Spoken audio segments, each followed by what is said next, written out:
Take a moment right here, feeling like it's out gear. Driving towards the sun with a rose and a gun. Feel the wind in my hair, going nowhere I swear. Like an outlaw on the run, dangerous but it's so fun. Running, running, no. Hold on, don't let go. Running, running, no. Keep running.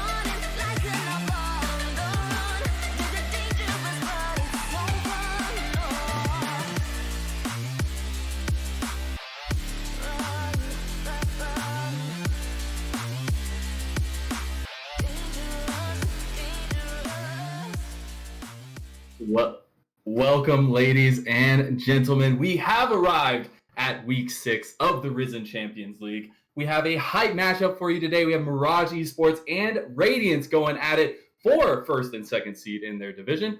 It is the Lemon Fox duo coming at you today as well on the desk, filling in for Deserex, who has some power issues, unfortunately. But I'm so ready to get this series underway. Rebel, how are you feeling today? Really excited. We finally got to the end of the Risen season. It felt like it started so long ago, and yet somehow it was also super fast. But I got some plenty of good League of Legends that we played over the last few weeks, and it's coming to a close as we get into the playoff run. And it couldn't come to a close any better way, as getting into the playoffs is so important, especially looking at the seeding as well. And last time we had these two teams come together, we did get a full 3-game series, and it was a pretty good one as well. And so hoping to rekindle some of that flame today. It's a really big series, I think, also for playoff implications and for momentum coming in. If Radiance take it even a game in this series, they get to take the number 1 slot overall. Mirage, on the other hand, if they take the clean sweep, the 2-0, they're going to walk in as the number 1 seed, both of which would be big deals coming into the playoffs for Risen. Yeah, exactly that. And we all know what playoffs bring, and you really need to be on your A game, even at the end of the season. Yes, it hasn't been that long. I was going to say it's been a long season, but I guess mentally it's been a long season, especially for these teams playing in all these SGC tournaments. You're getting right to the end. You're getting to the finish line, but that's when you need to have that energy boost. That's when you need to have that extra strength. And talking about extra strength, I do want to get a couple little highlights that we're going to be keeping our eyes on here today, especially looking at both teams, looking at some strengths for both teams. Mm-hmm. And I know you, Rebel Fox, you had a big love for Tony Top there on Mirage. Yeah, I've always considered Mirage to be a 2-strength team. They've got their entire bottom side of the map, and then they've got Tony Top. And if you don't beat both, you don't beat Mirage, because it's seriously that easy to get the guy to carry a game for you. Whether he's on Jax, Vladimir, Wukong, Volibear, any one of the kind of more... I will say the champion pool is a little bit kind of scarce, a little bit smaller than most top laners that we see in the SGC. But literally, give any one of those champions to him, and don't put him behind early on, and he can carry very easily. Yeah, and another highlight to their team here together is Asilion, who did have to come in and replace Asta when he got moved up or picked up, I guess. So he is young, but he's shown a lot of promise here, at least starting out for them. Yeah, I remember talking about him and actually casting him quite a bit in UPL Spring when he was in the same division as 100 Thieves. And in that division, their best ADC obviously was Otto, who had come from NA Academy. But he was close in terms of stats across all things. And we all thought to ourselves, oh, wow, he's really good ADC. It really is unfortunate they're against 100 Thieves next in this first round robin. Then he ends up on Mirage, and he has done an immaculate job replacing what Asta left. He's a really good ADC. Being young at 15 and showing the level of skill that he's been able to is a high accomplishment in its own, and certainly has been kind of a focal point. There have been a few games that Asilion has basically taken into his own hands and won for the side of Mirage.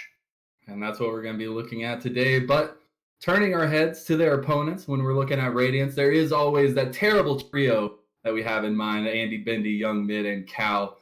Just so much strength coming out from those positions. And these are things that they're looking to play around especially. Yeah, we're all about Andy Bendy, and I know Radiance is too. You got to make sure. Yeah, he puts out the damage when you give it to him. I've seen him run plenty of different things. I remember the Twitch just the other week, popping off pretty much all over the place. And not to say the rest of the map is weak by any chance. Again, Young Mid really good out of the mid position. Avi and Engo in that jungle and top position, respectively, all really solid. It's just that Radiance has a game plan they like to go to consistently. Let's get Andy Bendy running. And that tends to work for them rather well, especially off the back of Cal. Really, really solid player out of that support position.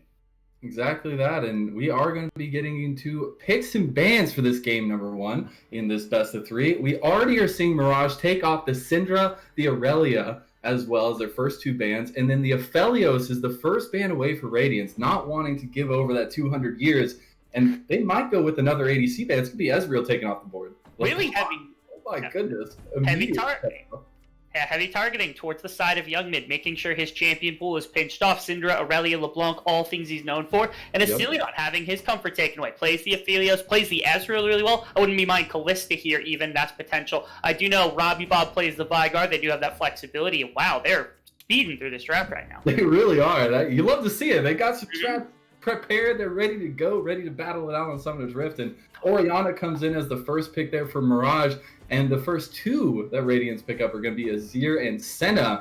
My goodness, we are rapid fire in here. We got Ashe coming through, which is a pick I like to see. We actually just talked about the other day on another broadcast. But Graves is that all-pivotal jungle coming through for Mirage. Wukong is the last pickup in the first phase for Radiance. And we have seen some flexibility with that pick recently in the jungle as well. So maybe we'll get something spicy today, Rebel.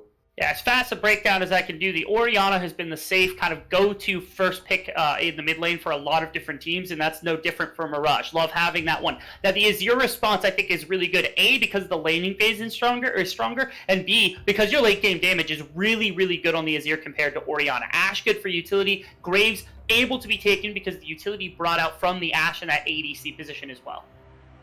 And that's just so much strength and so much utility as well coming through. I was just going to say, I don't think we're do the new, although it's been getting a rise in play here recently. We do get to see the mobile potential carry of Lee Sin coming through. I did want to finish out the last couple bans in the second banning phase.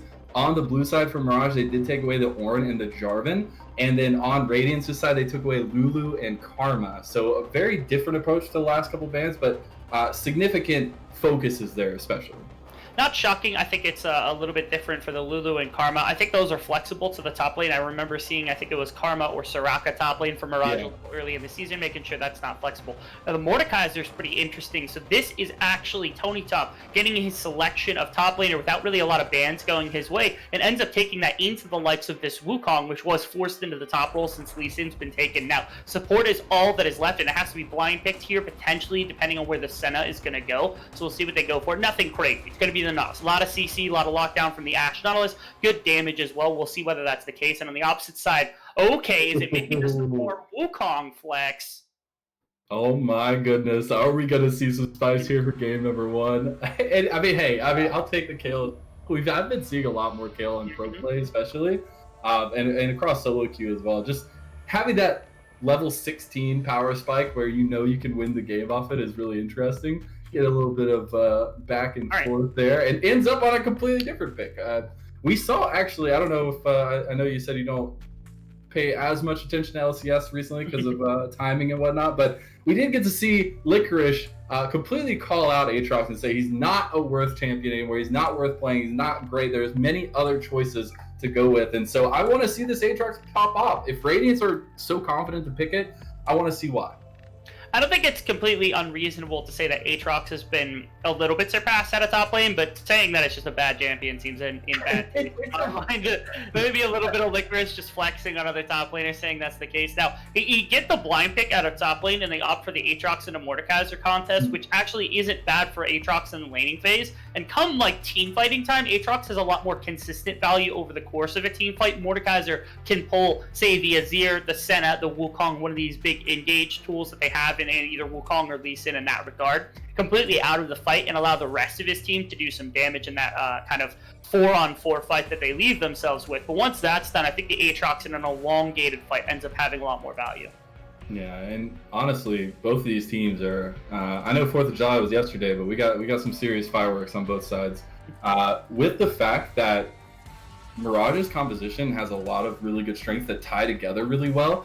I absolutely love the Nautilus pickup as that last pick there for them and going towards that for the support, because I think it adds so much of that CC that you're really looking for, and it's going to help set up a lot of these fights that they are going to be going for.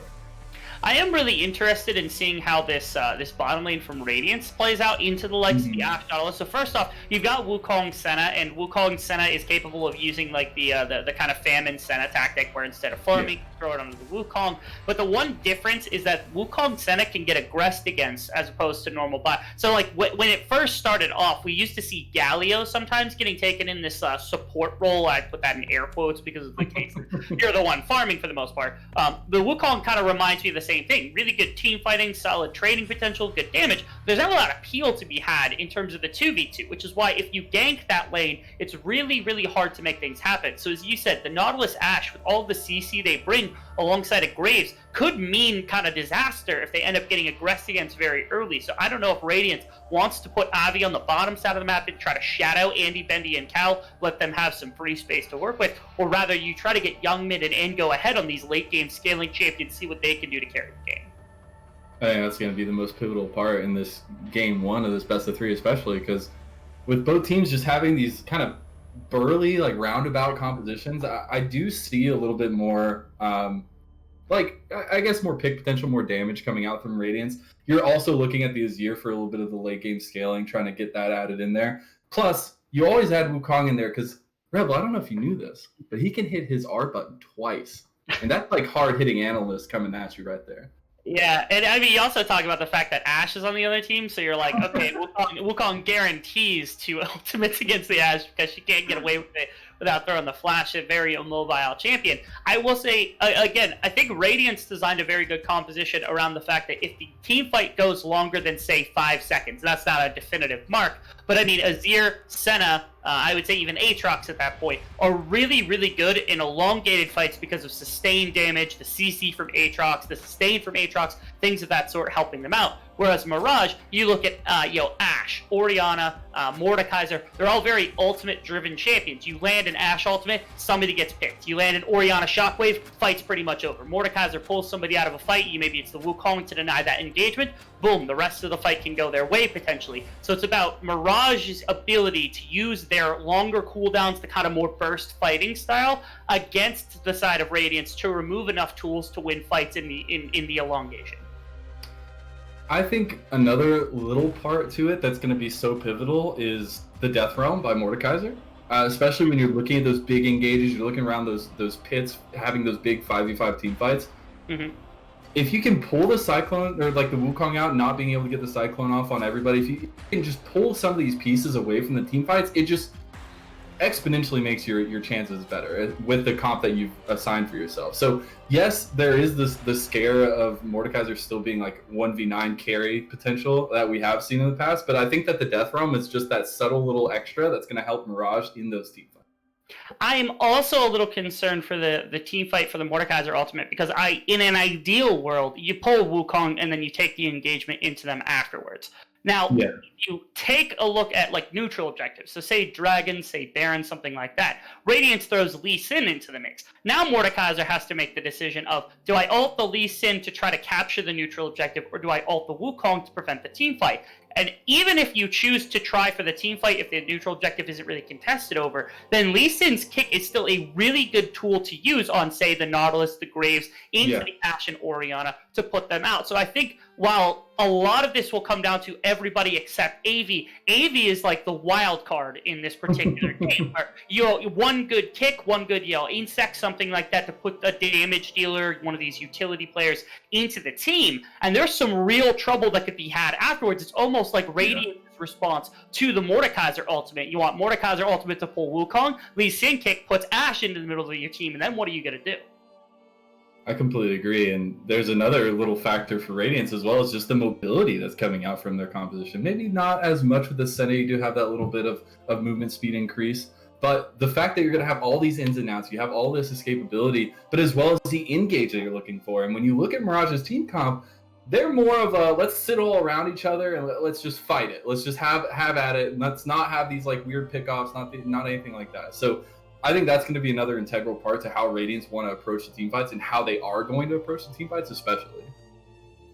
Yeah, their ability to, again, scrap and take fights over time, I think, is completely respectable. Now, if we look at just kind of individual lane matchups, again, I don't think Engel has a really bad matchup. Not to say that it's winning over Mordekaiser, more so just to say that of Aatrox's lanes, I don't think Mordekaiser is one of the better one. Now, a crazy thing about Avi, I think, is that on the Lee Sin pick, you can either choose to be very aggressive early or try to farm alongside the Graves, because you do say have some playmaking, some pick potential on the Lee Sin, depending on how you go. You can control the Graves and still have a very impactful game. Now, we do see the Wukong is locked in for Andy Bendy. He wants the farm. He wants to be the one kind of making the decisions, and Cow is going to be the one that's actually taking the center. If I recall, Cow used to be called Eclipse, and Eclipse was an ADC for a short time, so it's not shocking to see that he's picked up this ADC support, as you were, in that support role.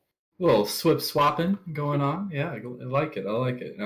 I just think that bottom lane is so scary together, especially. I think that Senna has just been still so strong, even though she got all these nerfs. She hasn't been played as much, but she provides so much to the team. And that is something we're going to have to keep an eye out when we get into this game, because we are going to take a little short break, folks. I know it's been a long time. We've been getting this all ready for you, talking about all the wonderful storylines. But now, after this break, you will get to see it all play out on Summoner's Rift. Do not go anywhere.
We have made it back in onto Summoners.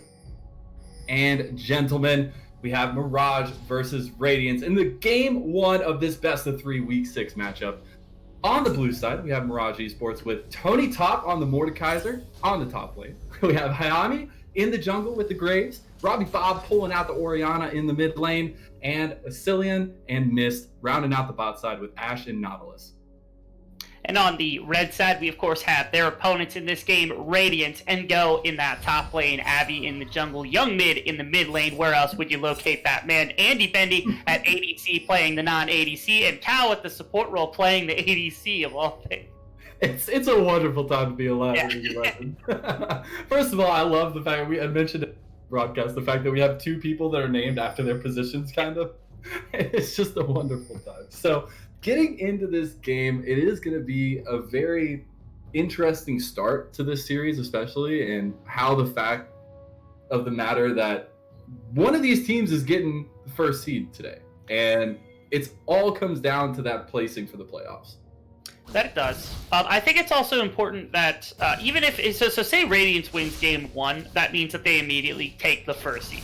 I don't think it's invaluable for either team to take this competition because they're 2 of the better teams in the scouting grounds. And you have to remember, it's not just about placement in tournaments like say in this one or across all other SGC tournaments. There's still an entire bracket in tournament that's based around the winners, the people who get the scouting ground points anyway. So the more experience you get against these top level teams, the more you've got a kind of ammunition you're going to get coming into the later stage of the season. So I'd like to see a full series no matter what from both these teams, and I expect to see that. These are 2 very highly competitive teams. I do too, and I'm always here for full game, 3 games in a best of 3. Starting to see some serious pushing power going here for Andy Bendy and Cal on the bot side as well, and is something you do like see. I have to say that Cal has been pretty good on sneaking up the souls this early on as well. Yeah, Cal he's particularly good, especially in this kind of lane where like Ashe is low mobility, you have relatively low range outside of maybe that 1W coming through from Ashe.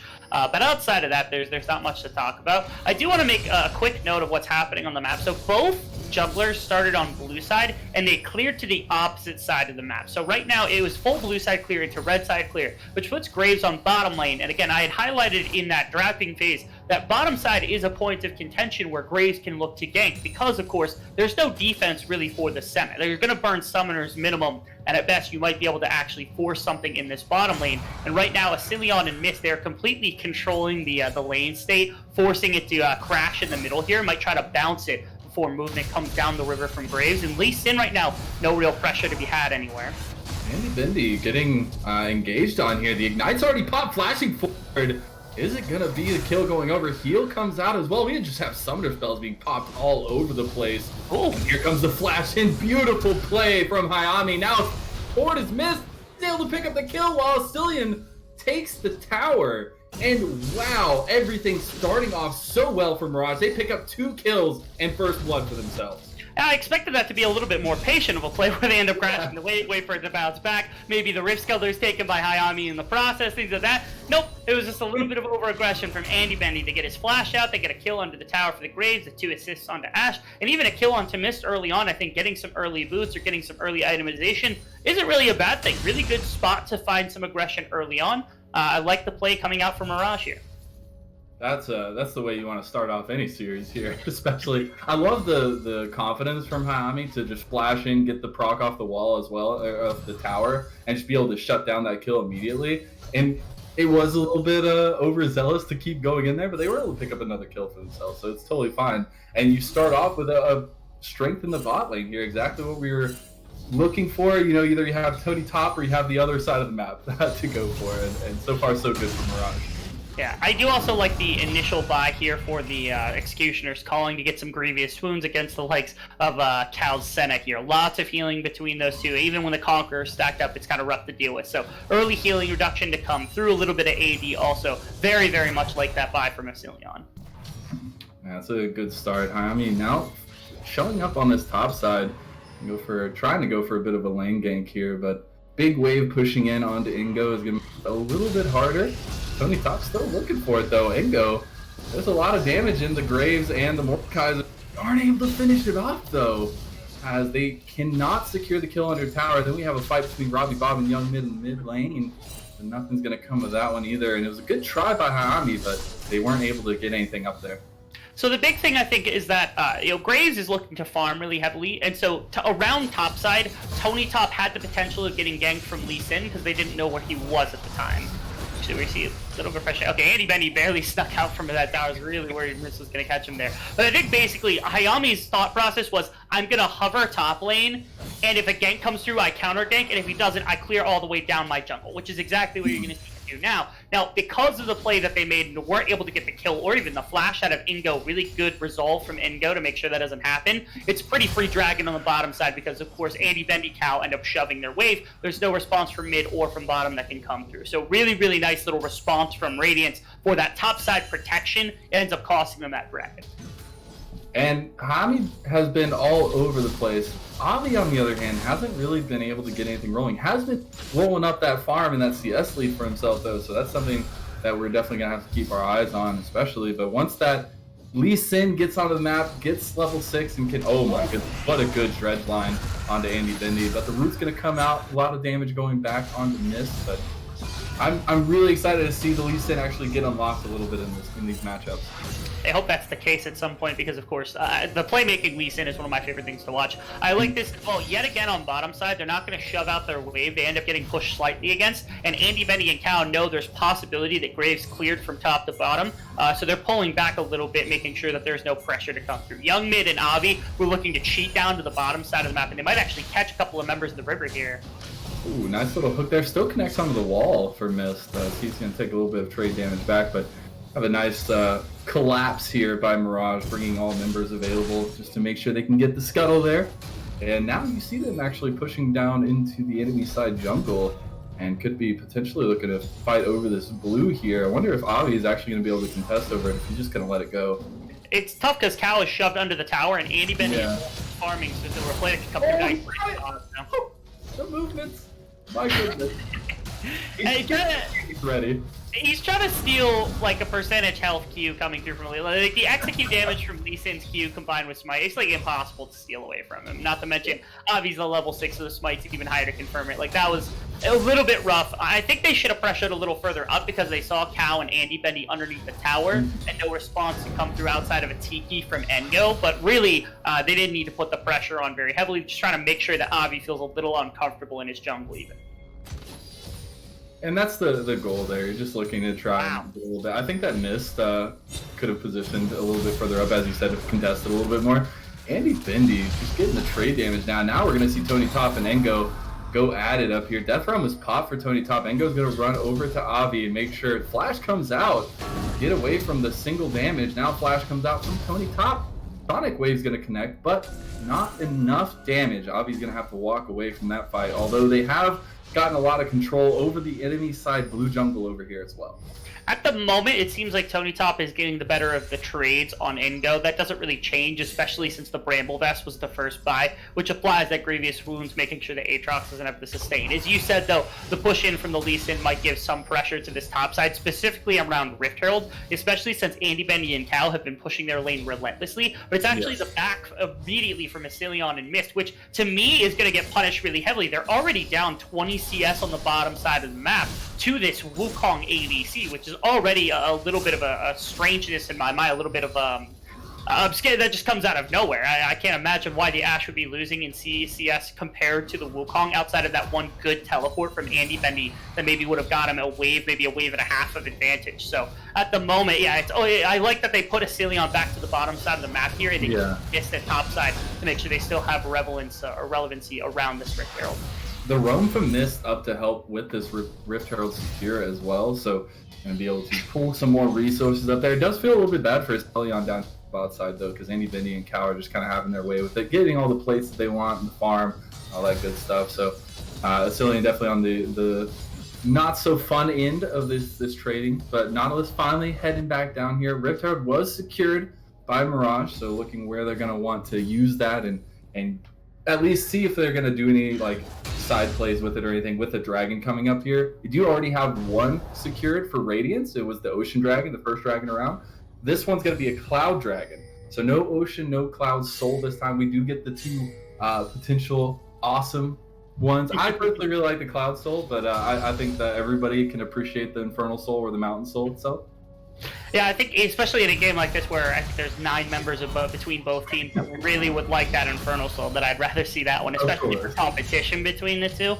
I will say, just looking at kind of a macroscopic view of the game state at the moment, again, it's surprising how far Ashe has fallen in priority in that bottom lane, and it makes me think that they need to throw the Rift Herald down either, I would say even in the mid lane or the top lane here. I don't think Asilion is, for the most part, the main damage dealer on your team, and you don't really want to throw gold into that anyway. Instead, you use that on the top side of the map. You get the Mordekaiser, or especially the Orianna ahead. It probably gets a lot more value.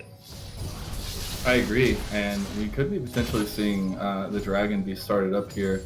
It is Avi who has the first start of it here. They're going to come contest it. Hayami trying to back them up. If Cyclone comes out, it's going to be a lot of damage. Here comes the second activation as well as the Dawning Shadow over top. Mist is going to be super low, but we have Engo who joined the fight. Tony Top is a little bit late, but he is going to pull Andy Benny into the death realm. Not going to be able to get anything. Huge shockwave comes in from Robbie Bob, going to be able to secure a kill. Andy Bendy finally falls, and this chaos has turned into Mirage's namesake here, as they are looking for the kick. Your beautiful kick back though, and now the beautiful play from Young Mid, getting so much damage, being able to carry, get a couple kills for himself, and it's still going. Tony Top looking so strong right now, and this Mordekaiser has just been constantly at full health for this entire fight. And they are going to try to back off. Andy Bendy has arrived, did use that TP to get a nice flank. Not going to get the kill on the ADC, and they're going to have to back off. But that is so much used by both teams, and kills across the board, Rebel.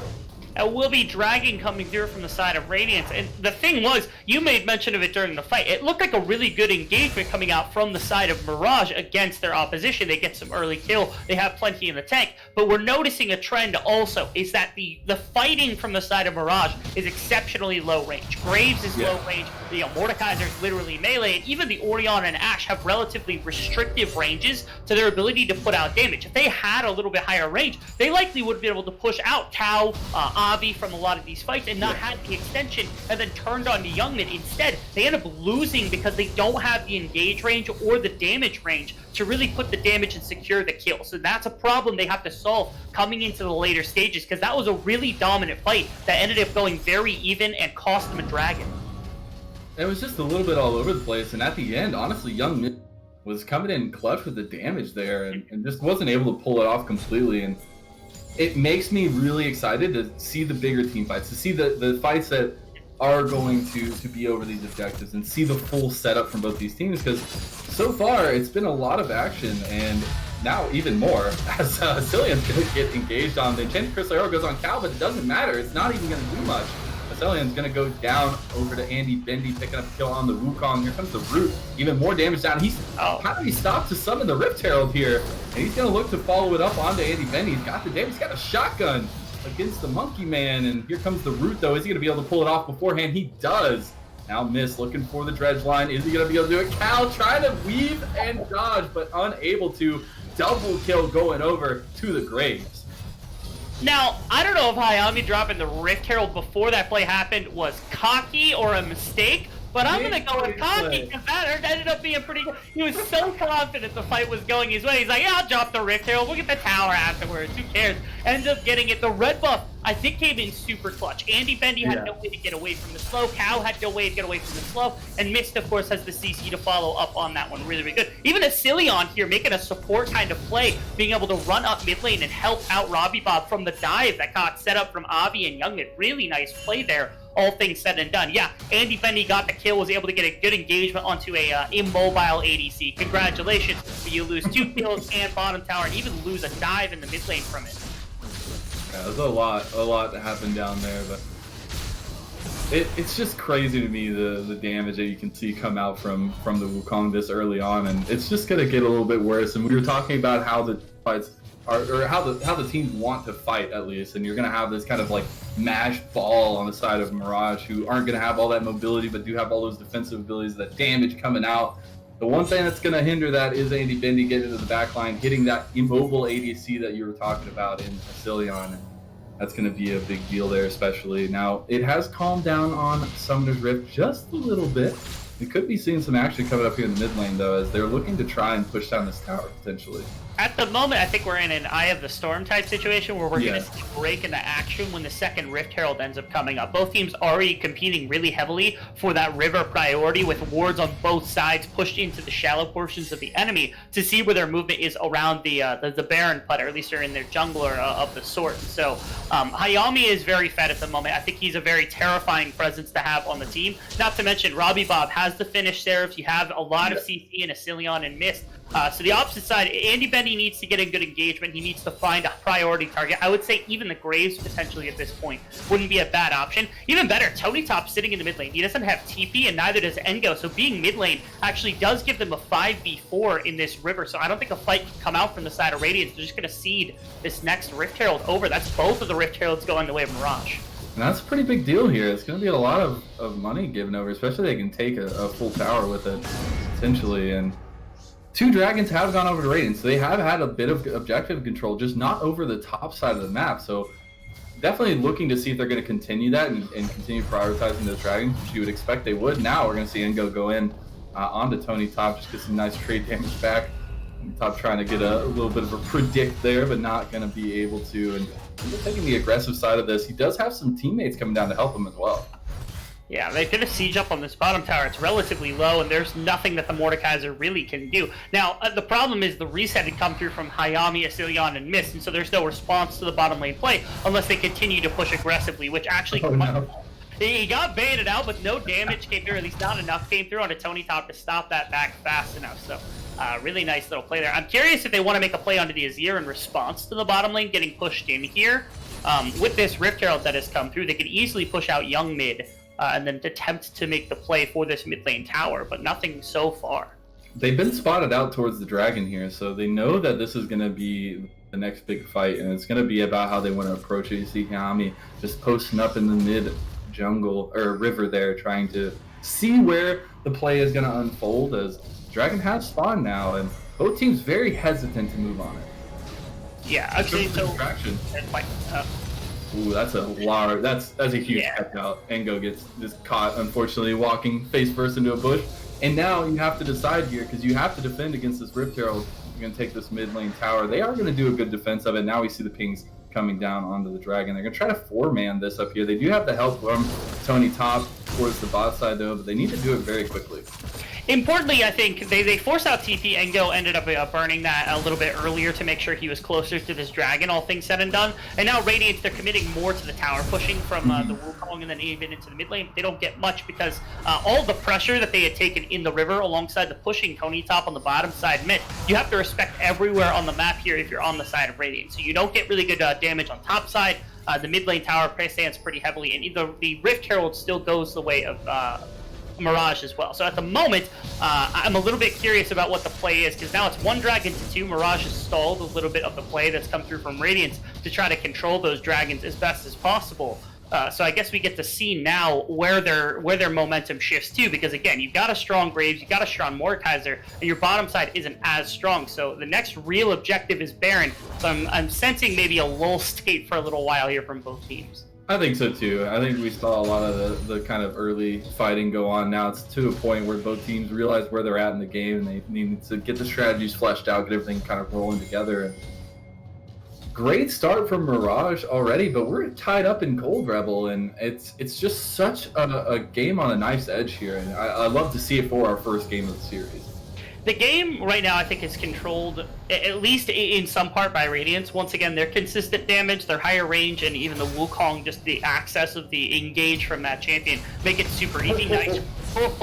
That was nice, though. Young Mid able to pull out a little clutch Emperor's Divide there, get out. The beautiful mechanics of the Dredge line mixed with the Emperor's Divide was wonderful. Now they're going to continue to press this mid lane here potentially and try to get something. Young Mid's going to put down a lot of damage though in return. Really good that he didn't hit that hook. If he hits that hook, he dies. Like, unfortunately, it was one of those situations where, like, once you throw it, you're like, I shouldn't have thrown that. And Heavily. What is nice, at least, is, again, it looks looking like the Mordekaiser is just completely commanding the side lane matchup, which is really good for Tony Top. And then they're going to siege up on mid lane here with Oriana, so that should be a dead mid tower here. They couldn't see him. They couldn't see him. Hayami with the ultimate play with the smoke screen there. They couldn't really do it. They do still take the tower though, so I guess it's not all that great. But hey, at least they didn't get fully engaged on. They're playing with their range really well. I do like that side of Radiance here, because of course with the longer range and the easier engage coming out from their team, if they're set up around a tower, the opposition has to make a very definitive play onto one or two members. The other thing, Robbie Bob hasn't really been involved too much, which isn't a problem so long as he scales up, and he's doing a pretty decent job of it at the moment. It's just I do want to see him get more active around with his team, because that's the denial of a lot of the pressure that comes out from Radiance. If you put the ball in the backline onto the Azir, onto the likes of the Senna, then that's where you drive them off. You force them to reposition either more aggressively or further out, so they can't support the Lee Sin, the Aatrox, and the Wukong who jump in.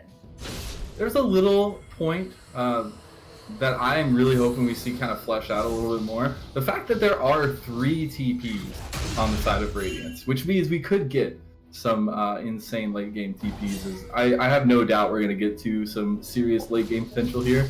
Tony Top is walking in like the worst place possible, but still is able to not get engaged on, because Avi just wanted to get a bit of a reset there.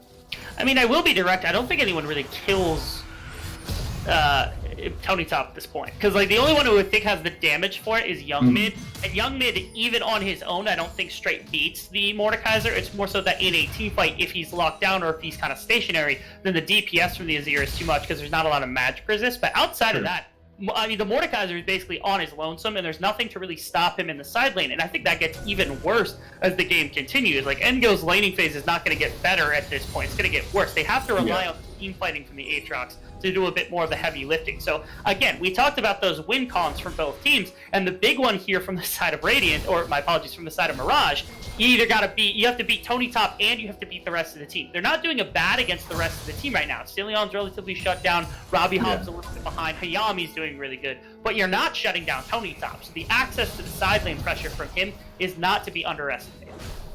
And Mordekaiser just gets so scary the way he ruins the games. It just becomes like an unstoppable force. We've all seen it so many times. So I'll have to see what their response is. Chris Thera misses though. They still wanted to look for the engagement, but aren't going to get what they were looking for, so they pull off. Yeah, and Asilion isn't really running the cooldown reduction build, instead going for the Blade of the Rune King into what looks like Trinity, or my apologies, into Death Stance, which is a really good sustained build and prevents him from being bursted out by something like a Wukong or something like the Lee Sin. But it does mean that those arrows have a lot higher cooldown than normal, so you can't just throw those willy-nilly. I don't think this was a terrible one, because they gained mid-priority on the wave, at least on that previous wave, which allowed them to at least Old's coming in, that's a big fight. He's gonna get shockwave, and that's a lot of damage going. Divide tries to buy some time, but it's not gonna do enough. Andy Benny's gonna get chased down. It's gonna be a triple kill here for Hayami, who is just going off. And Cal's gonna get chased down. The slow's coming out as well. They are going to immediately turn onto the Baron potentially here, as they're all headed that way. If I were right now, Cal and Engel, I would turn immediately for the dragon and just try to take that as fast as possible, because then your fight becomes around the next dragon that can come up. This is a Baron given over. The engage came into the backline, really good access from Wukong. The problem was Young Mid was almost too eager to find the engage right afterwards. He comes in with the shuffle, but he can't actually find anyone, because Asilion and Robbie Bob both flash out the back, and then you're stuck within range of this low range composition, and that's what allowed Hayami, Robbie Bob, and Asilion to start popping off. I don't even know the TP from Tony Top. Actually, there was no TP. He just ran up mid lane. I thought he TP'd in the back of that fight. I was like, it wasn't even necessary. Things would have hurt it. Didn't matter. Now he can push in a side lane with TP to join a fight. Really terrifying prospect. Really well played here from the side of Mirage. It was, and it was beautifully responded to. They were completely caught out. Andy Benny thought he had the play of the game right there. And the tables turned real quickly. And yes, you can have all those flashy ultimates, you can have all those knockups, but at the end of the day, the damage potential is there for the side of Mirage, and they take full advantage of it, taking this mid tower, looking to push even more as well. what are Ingo and Kao doing in the bottom lane right now? Because they're both just sitting there, and they have 4 members from the side of Mirage pushing up mid lane with a Baron buff, and they actually shoved out Young Mid, so there's no competition. And then even on the top side of the map, Tony Top is continuing to push with the Mordekaiser as well, and no one can respond to him at the moment. He forces the ultimate out. That was ridiculous. I don't know where Kao and Ingo thought they were doing right there, but they were way out of position. That's a big cooldown use, especially with everything coming at you, how it has been. And now, as you said, looking at the top lane here, they're going to take even more gold for themselves. And it's really up to Radiance to find a response here. Really disgusting use of this Baron buff. In fact, actually, if they get that bottom lane inner tower as well, that's all 6 of the outer towers that they take in one fell swoop, which in my mind is the exact perfect use of first Baron. I don't think anyone really wins the game off first Baron outside of a really high advantage, but if you get all 6 outer towers, that's absolutely worth for your team. That is a ridiculous amount of pressure and control in the opposing jungle that you give to yourself by utilizing in such a way, especially with things like the Ashe era with pickoff tools of that caliber. You having all this space and all the area usable for information and such on the enemy team is a really big deal. It's a bit overeager, I would say. Oh, it's gonna go wide. That would have been so clutch. They immediately, their response, Radiance's response here, was to go to the enemy side jungle and try and steal as many camps as they could. They only got a little bit of the Raptors there, and now they've got to go back and defend because they still have these Baron buffs up. My stomach is currently turning over for Hayami's potential to just destroy this game. Black Cleaver, and then third item went Mortal Reminder. This guy's penetrate. Absolutely not. It does do a ridiculous amount of damage, especially if you're not just itemizing purely into crit flat out, especially against targets who have a little bit of armor but not too much. A good example is like that Mountain Drake with like Ninja Tabi or something. Really, really effective to have that, and does do that healing reduction. So Hayami really itemizing well, I think, in this game up against his opposition, knowing what they need to do. They actually do get bottom outer or inner tower as well, so pretty much a perfect example of what you needed to do here on the side of Mirage. That's exactly what I was just about to say. They did what you had laid out for all the outer towers. Now the only ones left standing are the Nexus towers and the Inhib towers, which are unfortunately all by themselves. And we'll have to see really what Radiance's plan here is. And this is one of the most crucial moments, I feel like, especially in this game, is that we need to see how Radiance's response is to being this far down. And yes, they are 3 dragons in. They're at soul point. There is a huge potential to turn it around here for themselves. They're not that far behind in gold lead, just about that 5K mark or so. And so, if you don't get caught out here, you're all good. Tony Top might be the one here. He gets rooted after taking the blast cone. All the damage is going to follow through. He is going to pop the death rum onto Ingo to buy some time, but nobody is here to help him.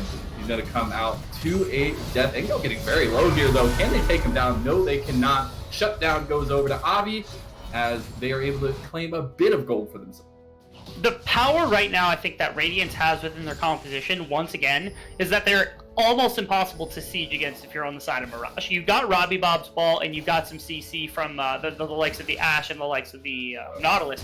But save for that, you don't have a lot of really good ways to sit underneath the tower with Baron buff minions and like risk getting engaged on by, say, the Azir, the Wukong, the Lee Sin, the Aatrox, anything like that. So at the moment, I think Mirage is stalled. They need a Baron buff or they need fight wins in order to push any further within the area of Radiance. And so it's up to Radiance here to control the map, control fights, and try to win around these neutral objectives. Because if they do so, or at least not take bad fights around neutral objectives, you get to a point where the Azir, the Wukong, the Aatrox are basically unkillable, especially with the support of the Senna. And then your team fights are always winning. You don't have to worry about getting sieged on because you're never going to lose to the point where you're going to have the risk of them taking towers. And we do have a setup by both teams here. Dragon's going to be spawning here in 15 seconds, Rebel. And if Radiance are able to secure this, they will get the Mountain Soul, which is going to help them a lot in these team fights and help them get to the scaling advantage that they want here. Especially looking at Young Mid on the Azir, who's been doing really good work so far, but isn't at those item break points just yet. It does look like TP from the back. This is Tony Top coming in all by himself, though. The team's going to try to catch up to him here. Death Realm was popped just to buy some more time. Engage! On the cow. Here comes the shockwave. It's going to get Avi. Hayami's on domination now. Tony Top in the back line, still alive somehow. Young Mid's going to go down to the shotgun shells of Hayami. And actually, Tony Top finally falls to Engo. but the masses are scattered here for Radiance, and Mirage is looking at the Dragon. Perfect execution of the composition that can't really find a lot of easy ways to engage. Step one, you put Tony Top in, you pull someone out of the fight. In this case, it's Cal, because he's the one providing a lot of support to the team and a good amount of CC. And then there's this massive question mark as to what you need to do on the side of Radiance. Do we stay around Cal, or do we push for the Dragon? Do we try to push away because Cal is unlikely to die, or if he does that, there's nothing we can do about it anyway? That minuscule moment of indecision is what got capitalized on by Asilion and Robbie Bob. They immediately ultimate, they get the kill onto Avi, force the flash and the ult out of Young Mid, and he goes down as well, and they take their second Dragon of the game. Really, really well played for Mirage. They don't snowball it into a Baron, unfortunately, but very good execution of their composition shows they know how to win this game. It's just, as you said, just greatly executed, and now they buy themselves some more time on the Dragon Soul aspect of the game here. And it did seem a bit of a miscommunication call there from Radiance. It seemed like Avi was a bit caught unawares, didn't realize that nobody was following him up when he went a little bit closer to the enemy team. And that is something that can't happen in those moments because you are so pivotal as a Lee Sin. You need to be in the big fights. You need to be helping out your team, especially with the shields that you can add, but the damage potential is what I'm looking at. And they just didn't have it there. They weren't able to close down anything. And so Mirage were able to take it pretty cleanly. And that TP was so confident from Tony Top, and now confidence continuing. They're going to take the Baron. They've got a lot of damage to work with. I think Hayami is also exceptionally terrifying the Graves. They're really terrified of the teleport, but they do burn it from the Aatrox if they can escape. Oh, okay, the Crystal Arrow lands. That's going to be Andy Bendy's clone taken down. A lot used on it there. Avi almost got caught out by Hayami on the backside of that, but it's these junglers, man. They're so pivotal in the positioning in these fights, and it's really been about how they've been taking the fights and how they've been starting them out. That's almost a clutch dredge line there from Mist. Yeah, I'm curious if they continue to play like chicken around this, because what I would like to see is at least one member slow shoving mid lane to try to crash this wave in, and it looks like they're just going to turn immediately for it. They have more than enough to work with. That ultimate from Graves almost back up the ultimate from Ashe, about half cooldown, but still have the majority of their team fighting tools, and now they get to catch a moment of break here against this opposition that's hard to siege against by shoving this wave under. Ooh, are they going to get it before the engagement comes? They aren't able to get the damage there. Hayami just wants to get it for one time. Huge Cyclone and Dawning Shadow over the top of it. Robbie Bob was getting so low. Tony Top now pops the death round though. Ingo's going to be running for his life. He's going to go down, but everybody is on Andy Bendy.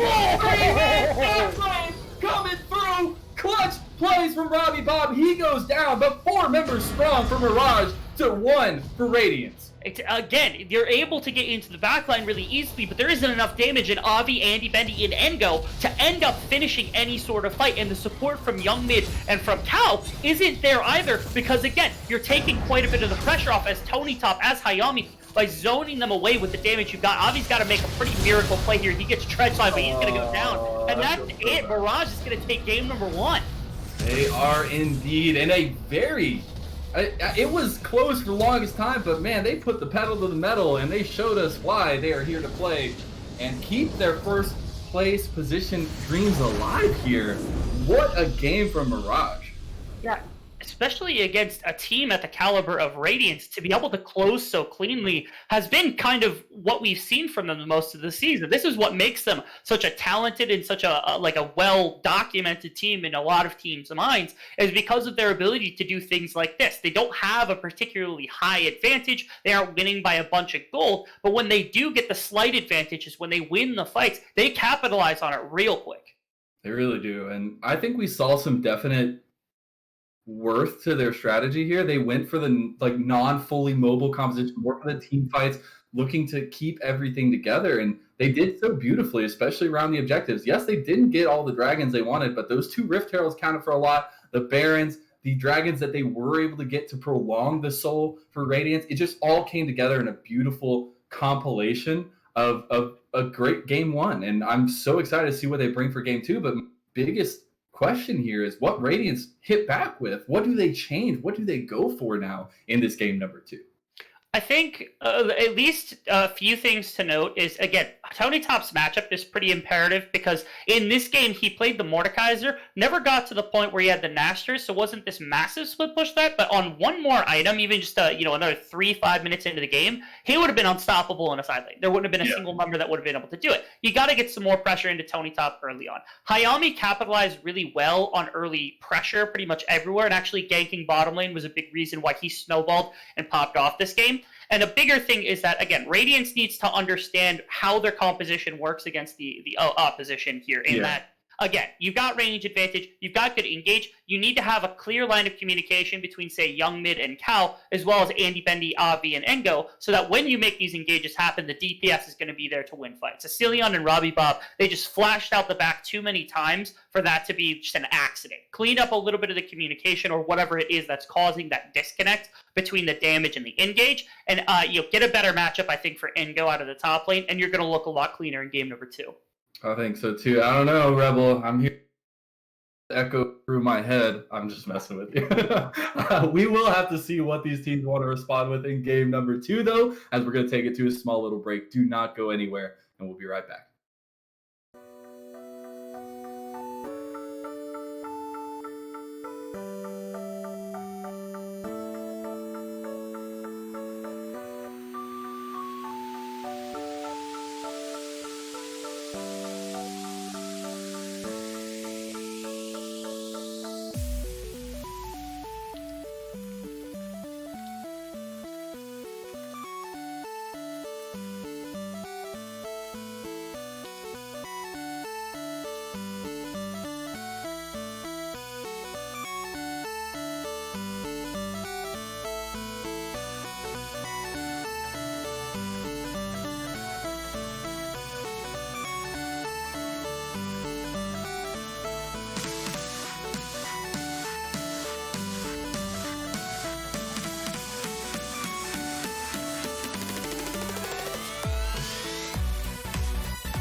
Hello and welcome back, ladies and gentlemen. We have arrived to Game 2 of this Week 6 matchup in the Risen Champions League.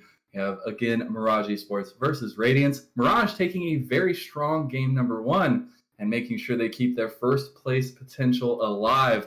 Let's see what Radiance's response is here, Rebel. Yeah, so we talked about it in game 1 a little bit, but I'll just kind of bring back the gravity of the situation. This has now become a best of 1. The winner of this game takes number 1 in the group definitively. There is nothing else. Whether it's Mirage or Radiance, whether we go to game 3, doesn't matter. Winner of this game takes number 1 in the group here in the Risen Esports Championship Series. And that is so exciting. We are getting bands here for you. We do have a switch up the sides. Radiance is on the blue side with Mirage on the red. Radiance decided to take away the Aphelios. First ban here. LeBlanc is the follow-up by Mirage. And continuing what we saw in game 1, banned so far as the Ezreal went off the board for Radiance. Syndra, the follow-up for Mirage. I'm really curious about this ADC banning and then the Graves, of course. What is Radiance going the blind here then? Because the Aphelios, Ezreal, Graves, all really good first picks, and then Syndra taken off, Ori taken off. What do they go first here? That's a really interesting. Really, there makes sense for Engo because it slipped through, but it slipped through last game too, and they didn't play it, which is why. They got driven so far down the tier list for first overall pick. I'm a little bit shocked that this got this far, but of course, the Volibear is rather strong. So I, last night, played Volibear Jungle for the first time, and I went 9-0-15, and it was a great time, let me tell you, Rebel.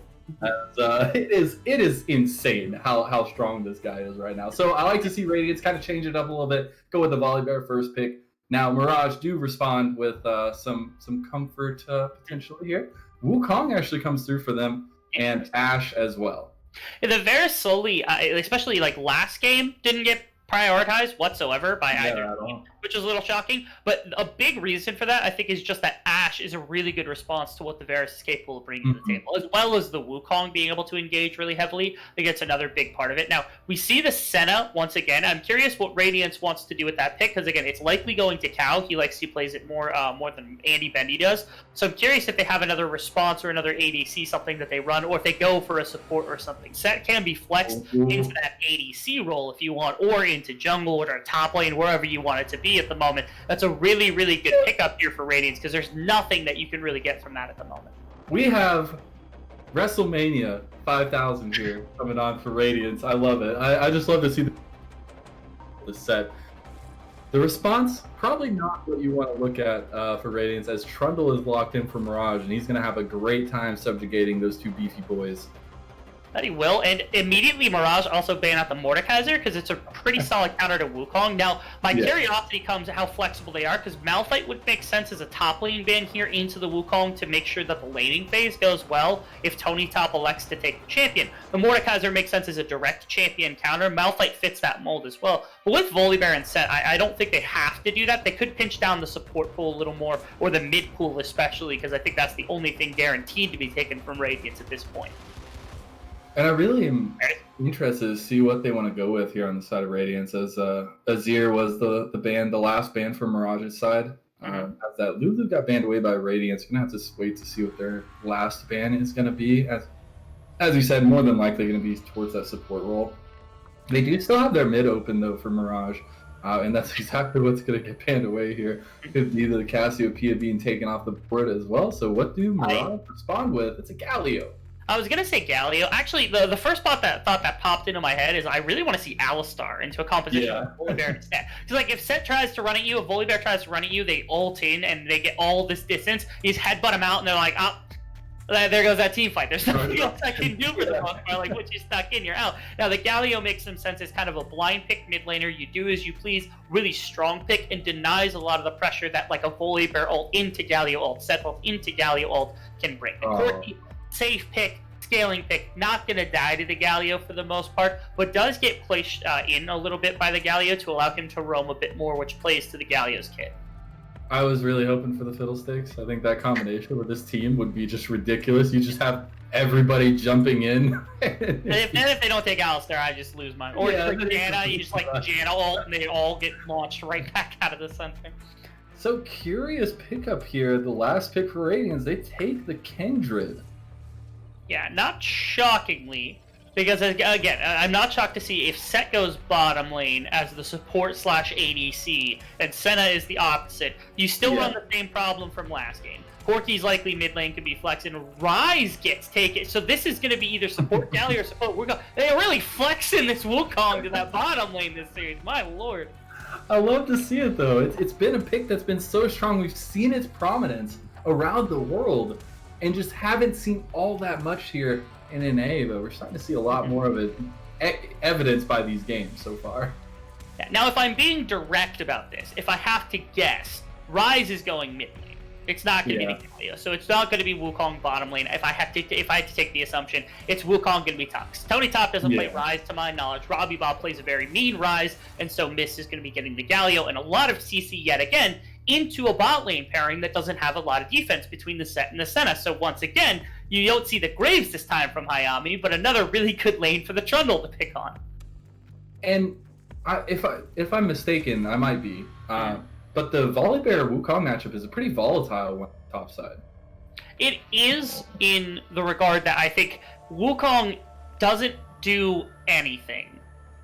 Okay. I apologize for anyone who plays Wukong, but in the early laning phase, he has very little damage to work with. So outside of just some decent poking that comes through from like an EQ combo, you're playing like hit and run tactics. And against Volibear, like there's really good ways to deny that, or to have pressure with your E, your Q, things of that sort. So it's a difficult matchup for Wukong to kind of manage early. The whole point behind Wukong is that you can take 1v1s once you're on 1-2 items, but your team fighting is always going to be immaculate no matter what. Volibear is in a similar, or it's a different place where his 1v1s are usually a lot better, and his team fighting presence isn't felt the same way as you would in the 1v1. So you have kind of the clash of styles. But of course, we saw what Tony Top did in that last game when he had the Mordekaiser into Aatrox, and certainly his pressure was felt in that top lane. Indeed. I guess it all changes once you get a big sack of gold in your belt.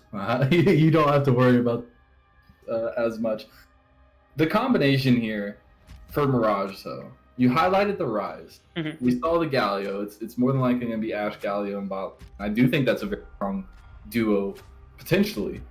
But the Ryze is just something that was always so strong, is always so strong, consistent, and he's been coming back into the meta a lot recently.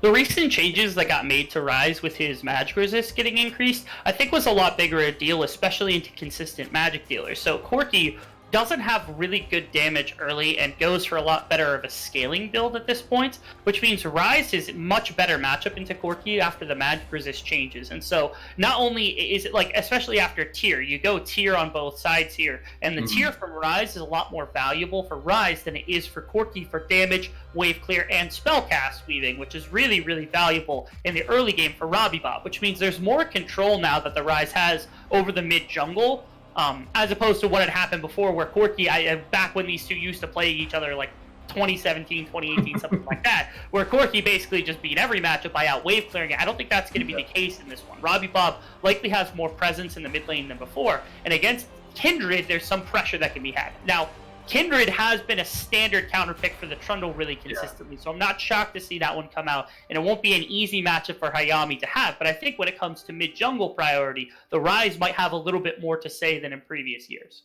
So I really am a big proponent of synergy, and I like seeing like the combos kind of come forth. And I'm a little bit, not puzzled, I guess that wouldn't be the word for it, but for Mirage's composition, I don't see that like heavy synergy. I don't see a lot of, like, I see a lot of really good options. You have these, like, each one has their individual strength, whatever, but I don't see it coming together as fluidly as, say, Radiance's composition would. You don't see like an Ashe or a Ryze setting up, or even a Trundle Pillar setting up a Wukong dive in a Galio ultimate? But you look at Radiant, and you have WWE Live, man. Like, Yeah, you can't Live. beat that. You do have the problem of disengaging, but again, with somebody like Wukong, you throw the W, the mimics out. Trundle throws the pillar up, somebody gets saved. Galio throws the taunt up and dashes away. And even the Ashe, Arrow, the Ryze route, everybody has a little bit of CC to work with to deny some of the access to this fight. Plus, I mean, you throw Volibear into a fight, and now he's in a fight, but you got to play against an Ashe and a Galio and a lot of instant CC to work with. It's hard to kite in. So the question is, how much pressure do Set and Volibear grant to Senna, Corki, and Kindred to work their way forward? And I think there's a threat of counter-engaging with the Wukong, with the Galio that come out. Now, if you don't exercise that very religiously on the side of Mirage, then Corki and Kindred and Senna will absolutely throttle the front line very, very quickly. Their damage output, especially on 2-3 items, starts to really ramp up against a little bit weaker of a front line than what the Volibear and the Set can bring. And that's exactly where I was kind of looking. But we have our teams set, we have our compositions ready to do battle, and we'll be right back after a spectator delay. Don't go anywhere.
Hey folks, we will be just a little bit longer. Champ select here and get everything raring to go. Cal unfortunately didn't choose the right runes. So we'll be right back. It's just going to take a couple more minutes and we'll be live for you.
Look at this beautiful day on Summoner's Rift with these menacing teams hitting that rift. We are live with game number 2 of this best of 3 series in the Champions Week 6 matchup between Radiance and Mirage Esports.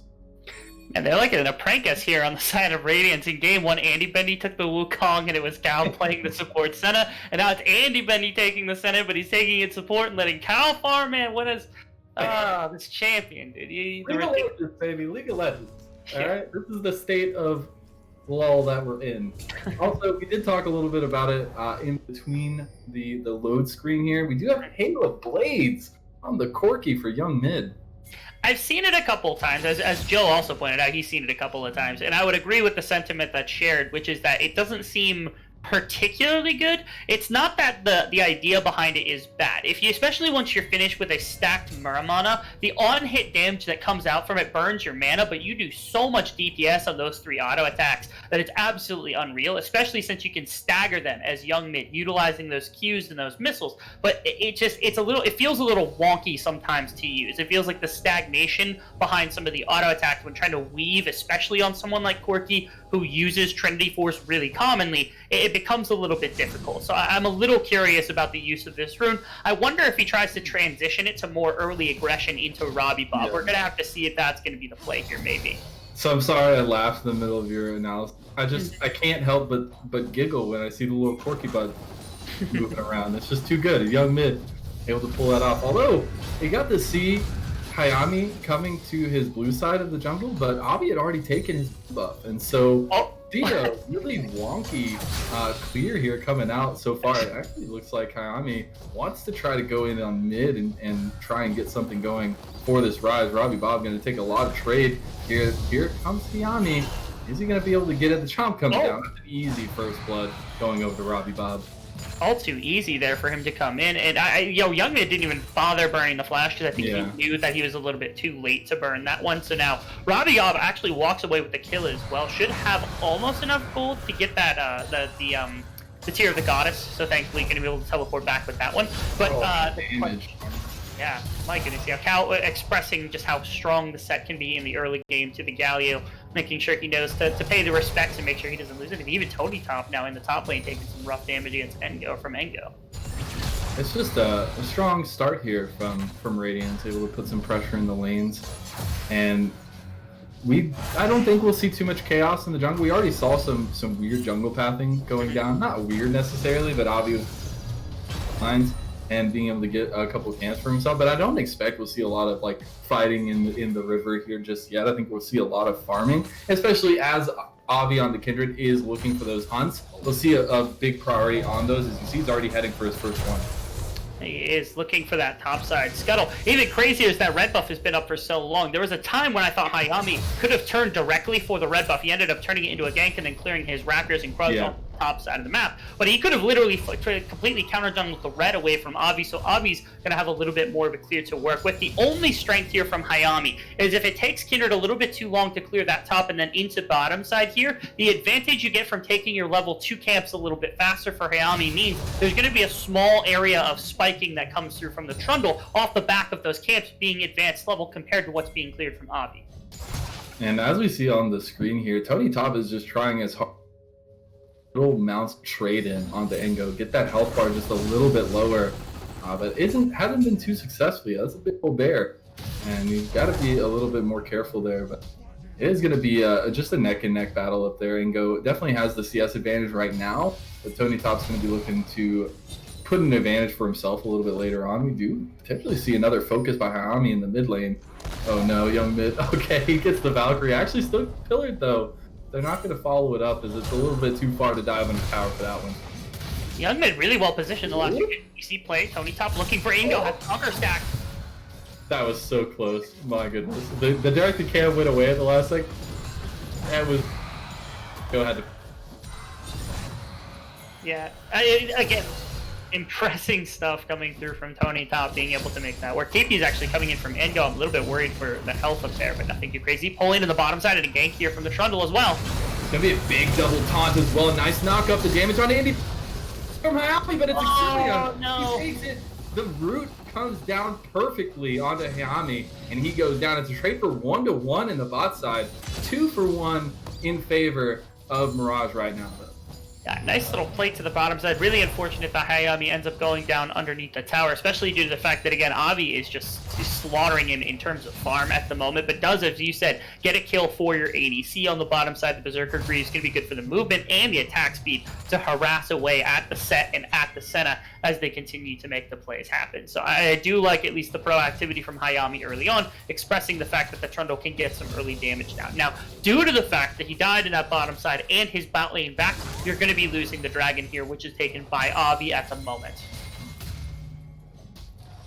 And I just think that right now we're seeing a state in the game where level 6s are going to be reached here, as I don't have time to talk about it because Tony Top wants to go all in on Ingo. We also have a fight on the bot side, 3v2 here. Andy Benny's going to get dragged down, but that's a huge face breaker to get the 3-man stun. It's not going to be enough to save the day, and they're both going to end up following because of it. Double kill to Yami.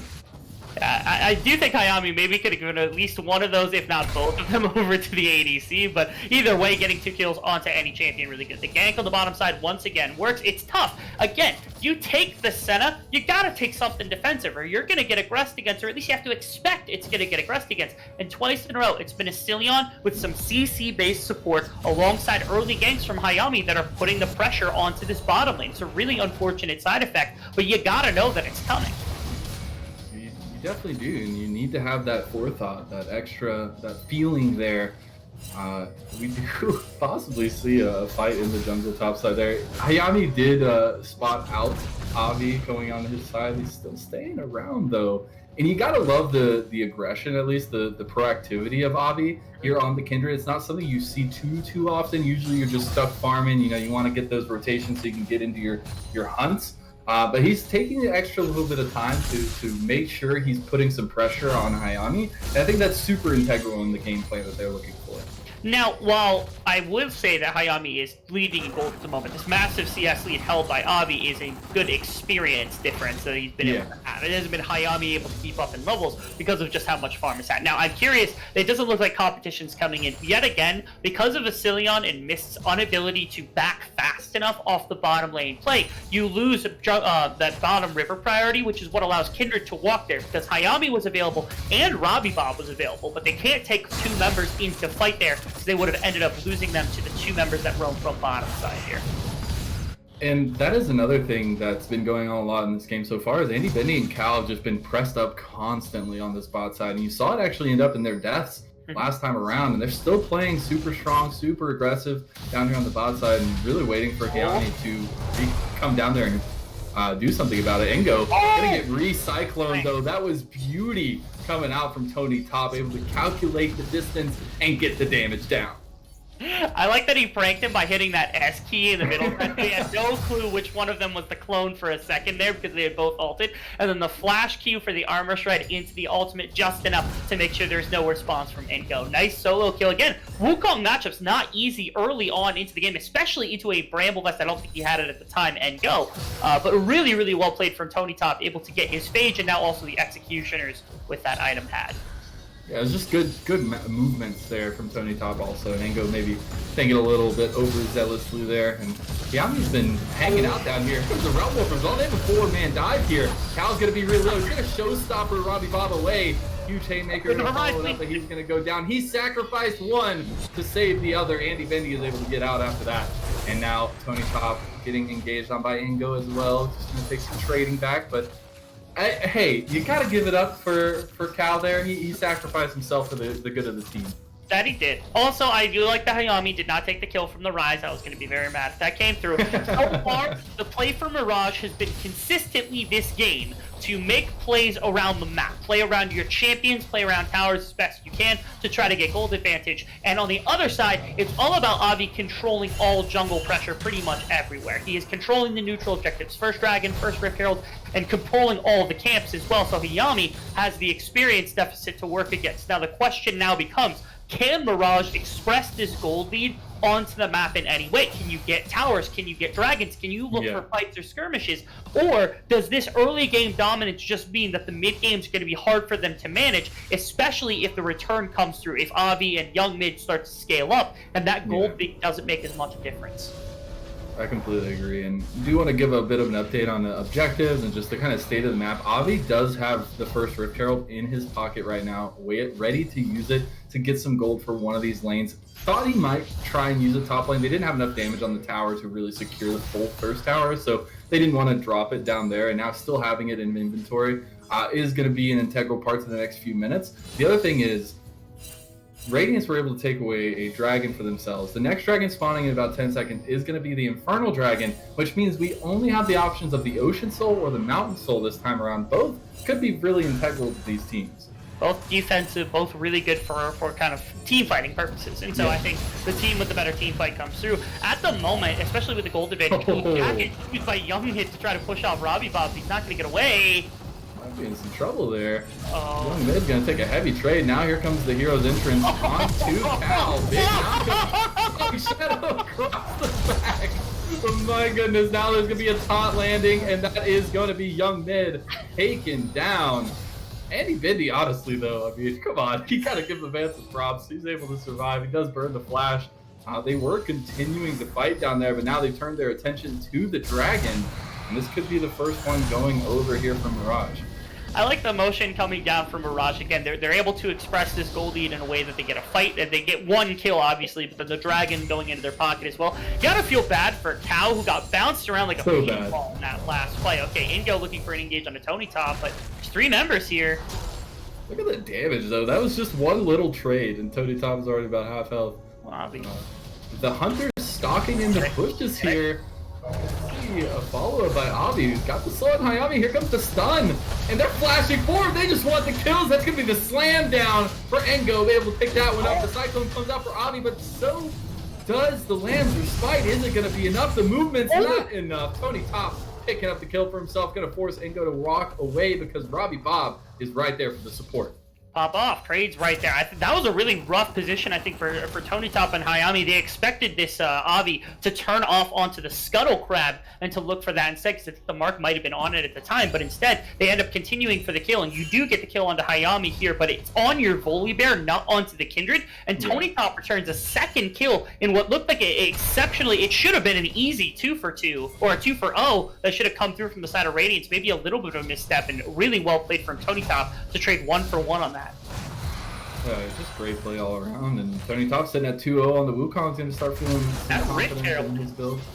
It's getting real close, and he's not really in a position to use it. We're going to see how it goes down, though, because that could be something you miss out on. Okay, it's getting so close, Rebel. I don't want to... No! Oh, left! No! No! No! Okay. Last second they said, I wanted to make sure this camera was the notification didn't come on. I was like, oh no. Avi, what have you done? Yeah, I was a little terrified. Now, Hayami is on top side, so best case scenario, this gets like 2, maybe 3 tower plates, depending. Yeah, it's going to put it down to 2, probably won't get a lot more, and Hayami's here to help defend it. So not the most impactful. Rift Herald did get a little bit of gold, but really, really close. I know both of us panicking. They didn't get that out because the camera didn't pan there. Thankfully, he was able to pick up that free gold. Yeah, they got a good amount of gold for themselves. Got some more damage onto the top side tower as well. Another Rift Herald going to be up here pretty soon. And I want to say that we are just going to have a bit of a farm fest right here for the next couple minutes, especially trying to hit those big item spikes. We don't have another objective coming up for a little while, so you do feel a little bit more comfortable being able to farm up a little bit, being able to get a little bit more gold in your pocket and to finish those items. I mean, you're still waiting on Asilion to have his first item. You're still waiting on these completions across the board, really. Oh, here's Hayami. Avi, a little more than you can chew. Hayami going to come in with the chomp. Avi getting super low. Flash forward from Robbie Bob. Gonna go on a rampage now. Cilion's gonna get caught here. Cal's gonna use the Ignite Space Breaker Showstopper as well into the combination. Andy Benny's just firing away on the back. And here comes the hero's entrance. Cal is definitely caught here. He's not gonna be able to get any kills for himself, and he's gonna be taken down, giving over the kill to Cilion, who is gonna take that gold all day long. The early Giant Spelt isn't helping with the damage department because a little bit more, and maybe you put pressure onto Asilion. You did burn both the Summoner spells, but the CC from Galio is just preventing him from being able to get anything accomplished right here. And the control of the map really going heavily in the way of Mirage. Now top lane, gonna get pressured by Engo, and there's no response from Tony Top because he's rather low, so this top tower will go down to Engo basically for free.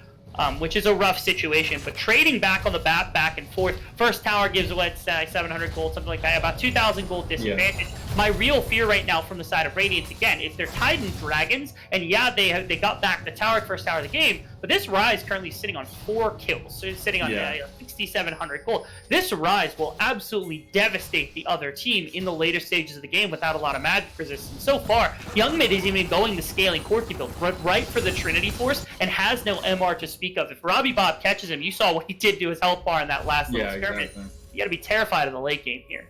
It just gets so scary, and you see the members that have, I mean, it's the thing, like, you look at the scoreline, and it makes you even more scared, because you have the 2-0 Wukong, you have the 4-0 Rise, you have the 2-0 Ashe as well, rounding it out. It doesn't necessarily tell the whole tale of the tape, but it does reference that there's some strong potential here for Mirage, and it's really going to be Radiance trying to respond here. They do get a TP here, they're going to try to go for Tony Top. Going to get slowed down just a bit. Here's Wukong though, flashing forward into the Cyclone though. He's still going to go down. It's going to be a kill going over. Rift Herald was spawned on the top side for a bit of a counterplay here, and it looks like they're just going to be able to take the tower. So responding with a tower kill, they do give up 1 life though on the bot side as Tony Top falls.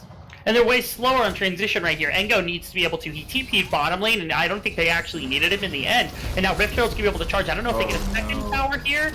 I don't think Engo actually has the pressure. They're going to lose 2 towers and didn't even get the bottom one. Yeah, I don't know if Cal's going to be able to pick that one up. A really, really nice response on the opposite side of the map. Yeah, that arrow.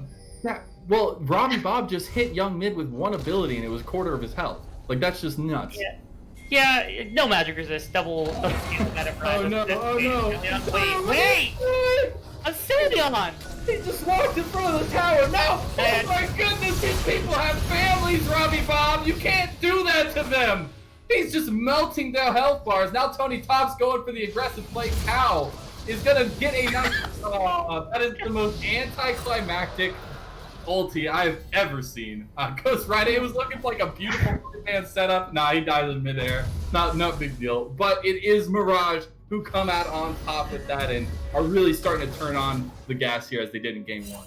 I am just, like, okay, so you see Asilion just walk in front of the tower, stop moving, tank a tower shot, and died really quick to Young Mid. And I'm like, wow, that was a fast kill. And then bottom side, we swapped to Robbie Bob, and he literally kills Avi so fast, he doesn't drop his ultimate. Like, that's how respond to that? That's so disgusting, the amount of damage that comes out. And again, Mirage, they put a lot of investment into their champions early. They don't have the massive gold lead to show for it, but slowly they're picking up more towers, getting more gold. This Rise, it's at 6 kills right now, and the late game potential for him is really rising astronomically with the CC that his team's got. And so I'm thinking maybe this was the right decision. They put a lot of investment into Robbie Bob, and in that late game, they're going to get paid off very, very heavily.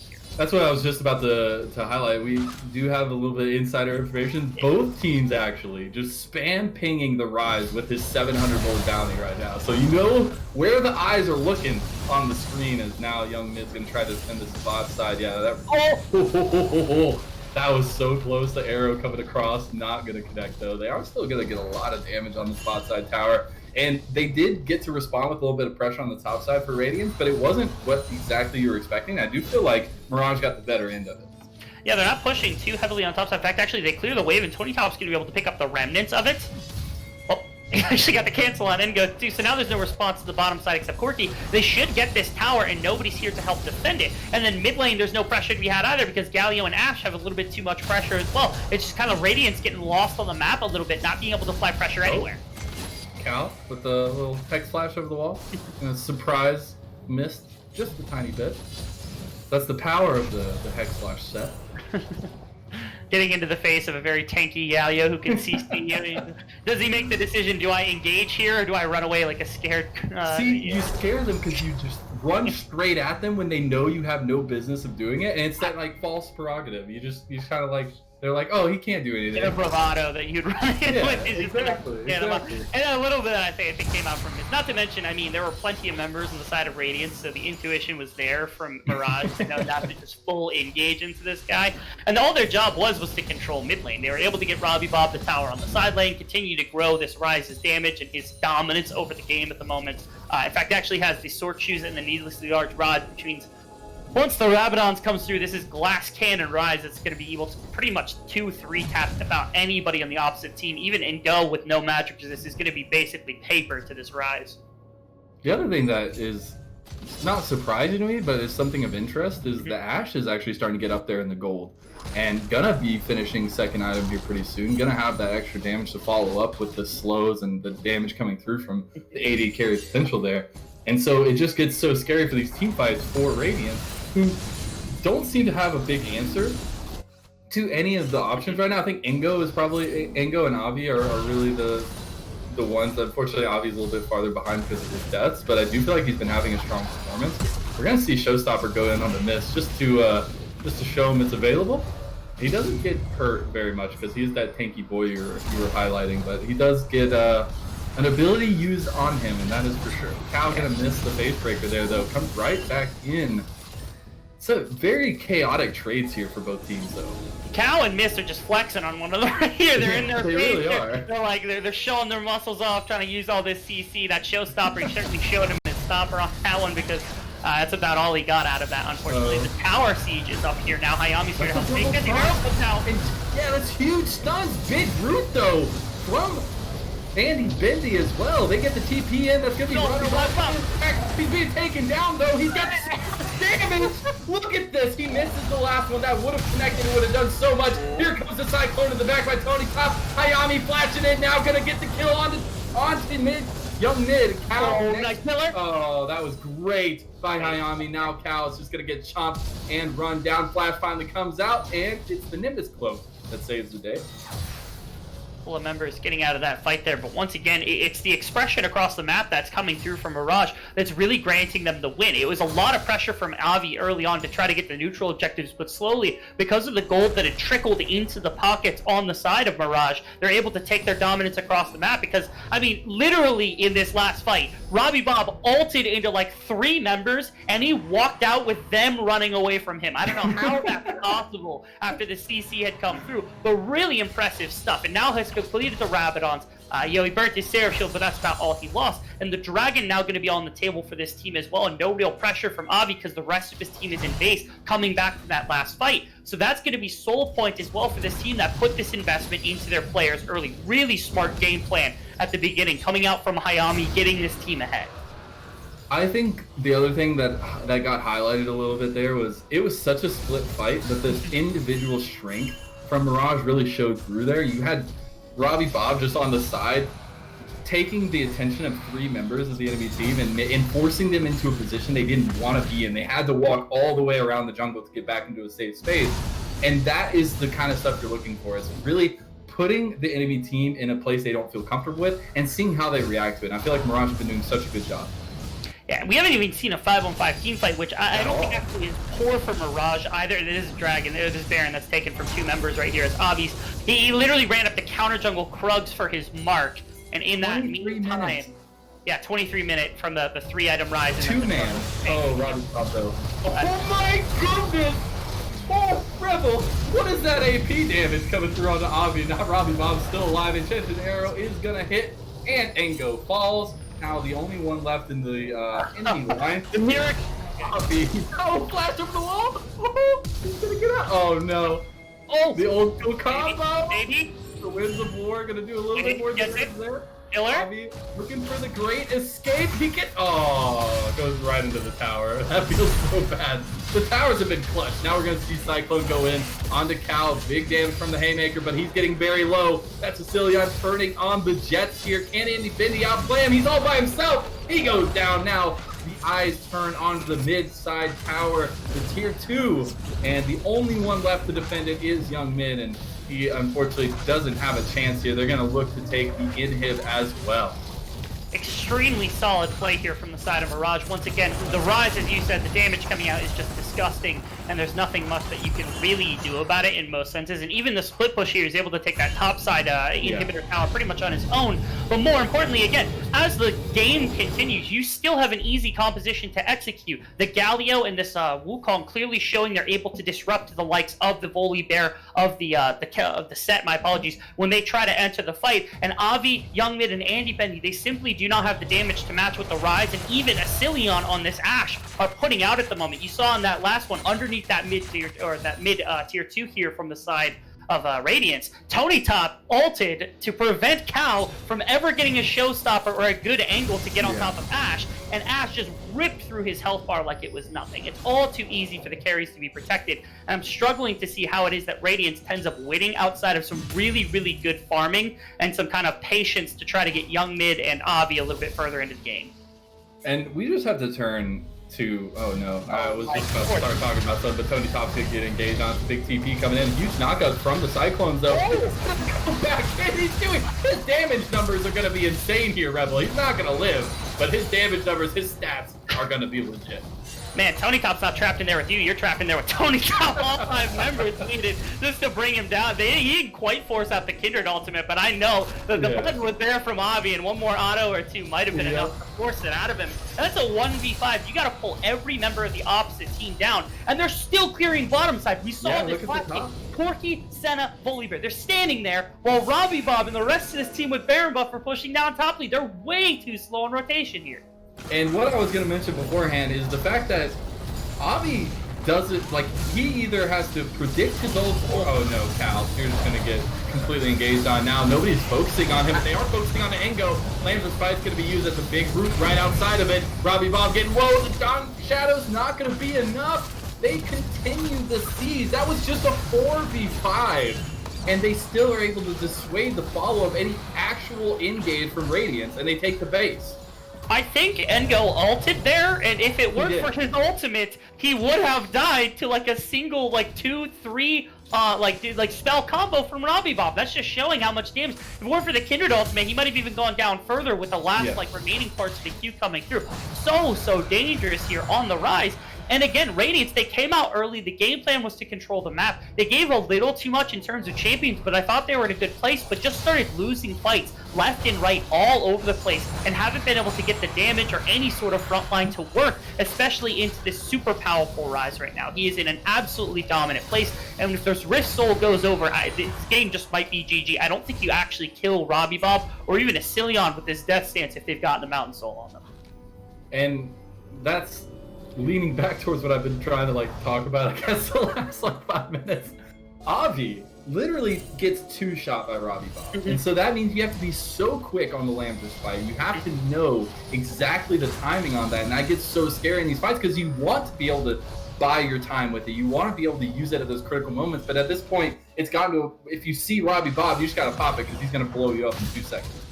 What's even crazier is Tony Top is really pulling a lot of pressure as well, despite not being the fed member of the team. He's pulled 2-3+ person ganks and nearly pulled away kills for himself on the side lane. He's really not to be kind of discounted either in these team fights. He has a massive play. Nice flash.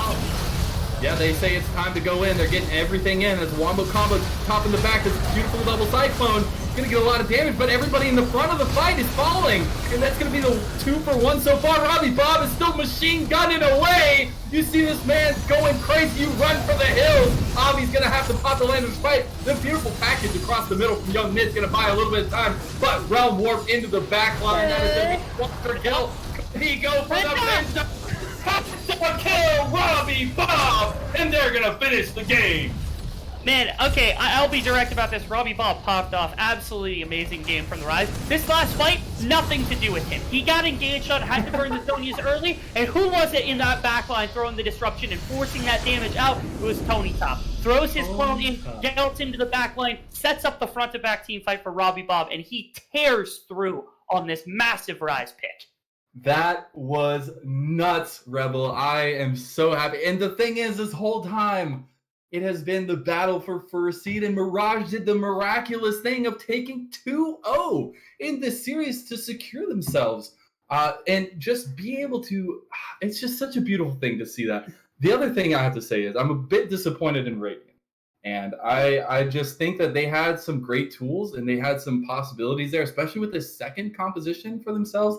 I didn't have all that much hope for game one, but in game two, I was expecting some punches right back at Mirage. They were going to fight for it. They did really well in the beginning, but it's just so much damage from Robbie Bob. The engagements from Tony Top, it just all seemed to come together.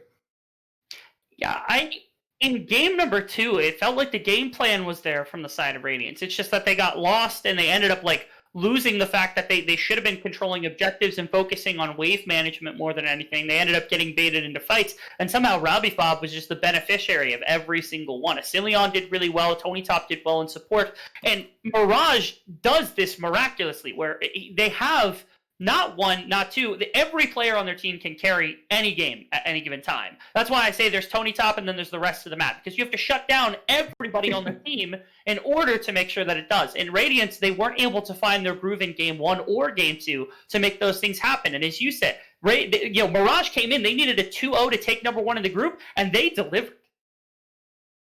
They really did. It was just a great time, and honestly, end of the season, you couldn't ask for anything better from Mirage. They're showing their strength going into the playoffs. They are able to show that they do have some strategies together and can be able to pull stuff off across the map, because we had a lot of different showings in these 2 games, albeit it's only 2 games, Rebel, but we had a lot of different strengths be shown by this team.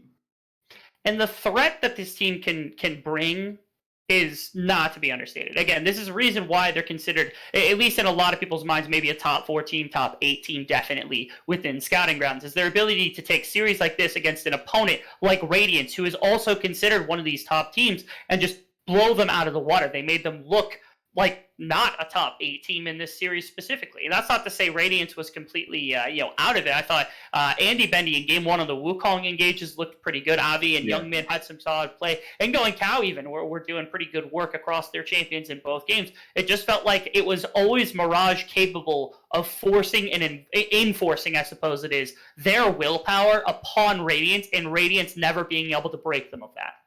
Yeah, and I do have to say there were some moments of the communications issues kind of showing through for Radiance, and I really hope they can kind of secure that a little bit more going into the actual playoffs. Because after this, I mean, that's all you have to look forward to, and the playoffs are going to be a long, grueling process, and every moment is going to be key, and you have a lot to learn from this series, I feel like, and you have a lot to grow on. That you do, especially coming into the later stage of the season for everyone now coming into playoffs here for Risen Esports. Radiance has plenty to look at and plenty to work on when it comes to their improvement. And I think it's also important just to touch on one more time that Mirage coming into playoffs now have this massive momentum. I thought spectacular series from Robbie Bob. Asilion had really good plays on Ashe, but I thought Hayami was amazing in this game. Hayami usually I'm not going to say he's hit or miss, but certainly doesn't always appear as like the absolute stud of the team. But this series was him putting the team on his shoulders in game 1 and game 2 in very different roles. And so I got to give a lot of props to Hayami and a lot of props to Mirage for the series they pulled out today. Yeah, honestly, just props to the team in general, just being able to pull out this performance. But that is going to be it for. I was really hoping for a 3-game series here, Rebel, but we don't get it. We got to save the goodness for the playoffs. Well, that is going to be it from us here for everything in Risen. I believe that the Risen 2 stream just ended as well. So unfortunately, I can't send you to that one. But you can check out everything to do with Risen on the social medias. By the way, we did get an update. It was actually live support who took the series. So Supernova looking a bit lackluster, unfortunately. But going into the playoffs here, you will have to check out when the times and dates will be. It'll be every Sunday here for the next 3 weeks. So make sure you tune in for those. It has been Lemons. It has been Rebel. And always with the pod production, we have Rando Joe behind the scenes. Appreciate him for letting us be a part of this. And we will see you next time on Summoner's Rift.